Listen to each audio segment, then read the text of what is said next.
Bom, o nosso script já está quase pronto. O que está faltando agora é fazer o inimigo andar de um lado para o outro ou fazer ele perseguir o personagem. Então, voltando aqui na nossa cena, eu havia anexado um componente do tipo Character Controller nesse GameObject-N. E como o meu script vai depender desse componente, que ele possui uma função de movimento simplificada, pode ser que em futuros casos eu esqueça de anexar o componente dependente desse script aqui que eu estou desenvolvendo. Então, o Unity tem uma função aqui que chama require componente.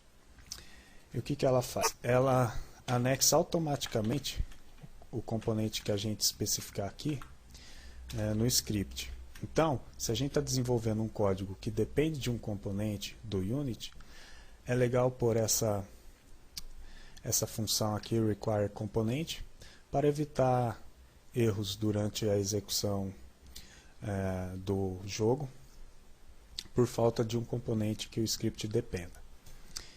Então vamos lá.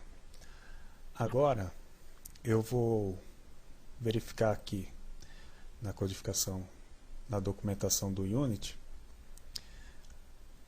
esse componente Character Controller e a função dele SimpleMove.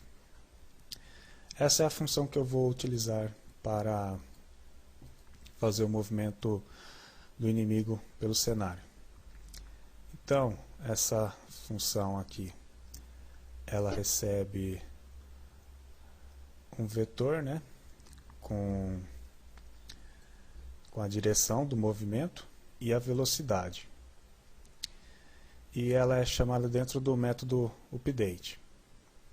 Então a primeira coisa que eu vou fazer é criar aqui o método update, que ele é chamado uma vez a cada frame.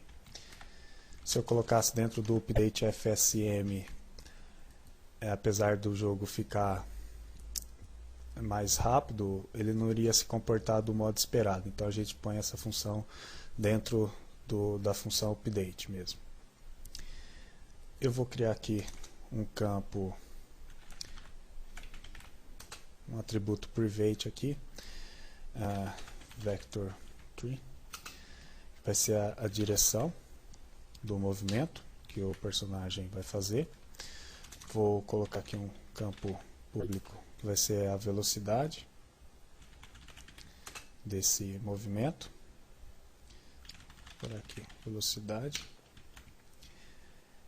E aqui na minha documentação, o que acontece?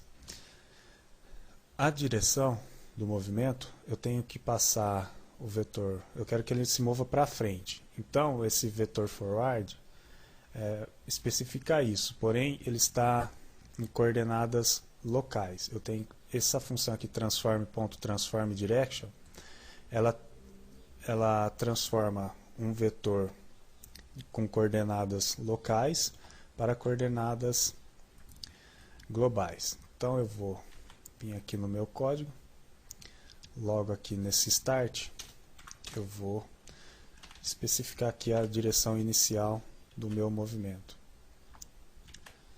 Certo? Então, logo do início do programa, a direção inicial o inimigo irá andar será dada aqui nessa função start, que será para frente. Na função update, eu vou realizar uma chamada à função SimpleMove. Há uma coisa, eu tenho que, em algum momento, atribuir esse componente Character Controller a algum atributo do meu código. Então eu vou criar aqui um campo Character Controller aqui como um dos atributos da classe. No início do programa eu vou pegar esse Character Controller anexado ao inimigo e vou atribuir ele a esse atributo meu. Então a direção já está especificada.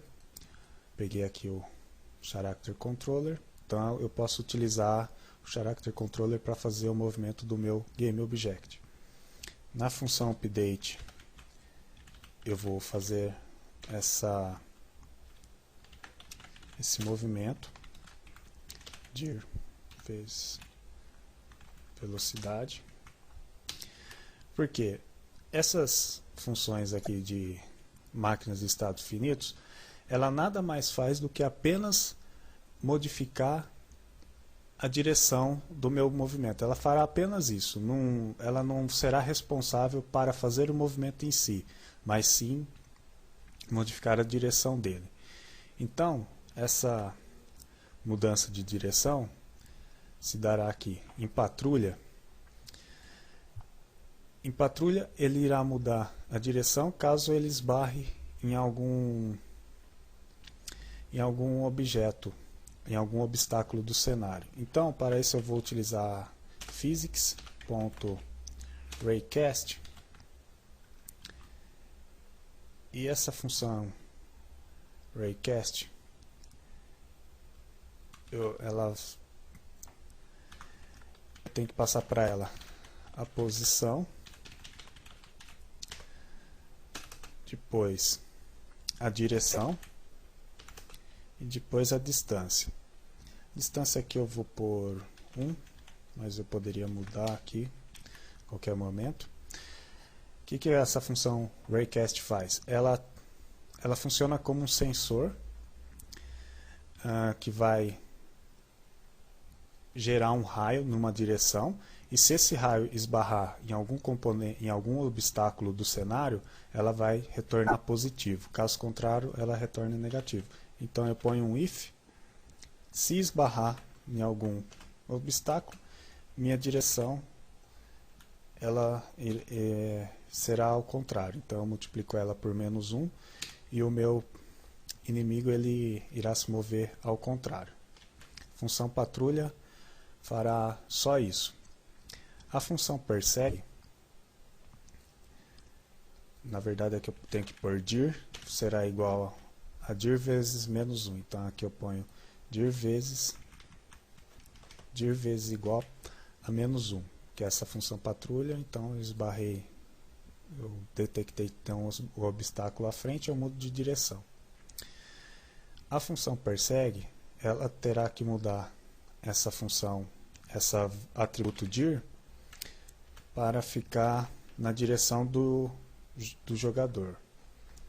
Então eu tenho que achar um vetor que aponta para a direção do jogador. Então eu faço jogador.transform.position menos a posição do inimigo, transform.position. Isso me dará esse vetor que aponta para o jogador. Então, eu preciso normalizar essa direção, esse vetor, porque ele será muito grande ou às vezes muito pequeno. Então eu normalizo ele, ou seja, eu deixo ele com o tamanho igual a 1.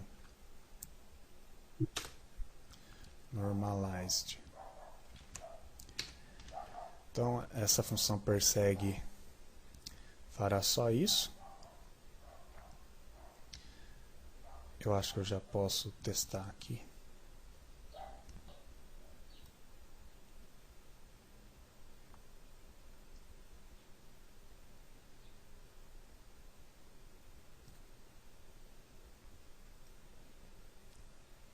Não está funcionando. Deixa eu ver aqui o que está de errado no código. Então o erro está aqui nessa variável velocidade, que eu deixei igual a 0. Quer dizer, eu não especifiquei ela no meu código, ela foi iniciada com o valor 0. Então eu venho aqui no meu código, vou colocar aqui um valor para ela de 1 inicialmente. Eu vim aqui no Unity, vou reiniciar aqui esse meu componente, reset. Ok, então outra coisa que eu também percebi é que essa função está longe. Essa distância min vezes 4 está muito. Eu acho que eu vou deixar aqui apenas 2. Então, se for o dobro da distância de estar perto, então ele estará longe. O inimigo irá voltar para o estado de patrulha. Então vou testar de novo. Agora o inimigo está andando, eu acho que ele ainda está muito devagar, vou pôr aqui 2. Ele anda de um lado para o outro, se tem uma barreira, ele muda de direção. Isso aqui está sendo feito na função patrulha, que fica checando se existe alguma barreira na frente do inimigo e muda a direção do inimigo, do movimento do inimigo, caso haja. E a função persegue, eu vou testar agora. Aqui está meu player, vou colocar aqui perto. Ele vai na direção do player. Pode verificar. Então, se o inimigo... Agora, se eu afastar o player, ele volta para o estado de patrulha. Então, o script está pronto. Essa primeira parte do script já está funcionando. Agora a gente pode ver, começar a fazer algumas mudanças nesse script. Primeira coisa é que a gente pode utilizar switch aqui ao invés de if. O código fica um pouquinho mais limpo, porém não há muitas mudanças além disso. Então eu ponho aqui switch state e aqui eu ponho case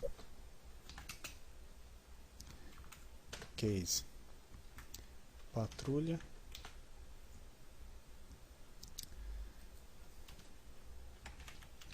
break e aqui um case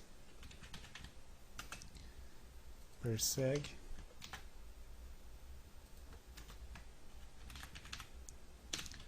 Break aqui.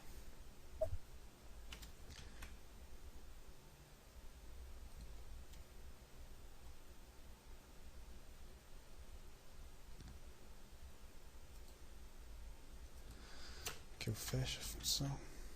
Aqui eu abro o switch. Então, com o switch o código fica um pouquinho mais bonito, mais fácil de entender e o programa continua funcionando normalmente. A gente pode fazer aqui mais um teste. Vou aqui com o inimigo perto. Deixa eu mudar aqui a velocidade desse inimigo. Então, quando eu aproximo o jogador, ele persegue o jogador. Quando eu estou longe, ele volta para estado de patrulha. Com switch, o código fica um pouquinho melhor de expandir, porém, se a gente começar a ter muitos estados nessa nossa máquina de estados finitos, a gente vai ter uma classe gigantesca aqui.